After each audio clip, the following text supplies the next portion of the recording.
ফ্রান্সের রাজধানী প্যারিস থেকে তুরস্কের ইস্তাম্বুলে যাচ্ছিল যুক্তরাষ্ট্রের ডাক সংস্থা ফেডেক্সের বোয়িং 767 মডেলের একটি কার্গো বিমান। সামাজিক যোগাযোগ মাধ্যমে ভাইরাল হয়েছে বিমানটির অবতরণের একটি ভিডিও।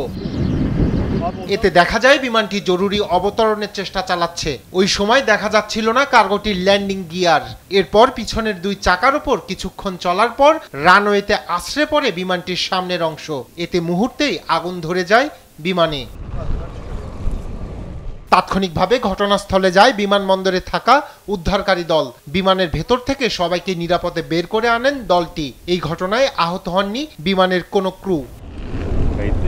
এদিকে রানওয়ে থেকে বিমানটি সরিয়ে নিতে কাজ চলছে বলে জানিয়েছে ইস্তাম্বুল বিমানবন্দর কর্তৃপক্ষ।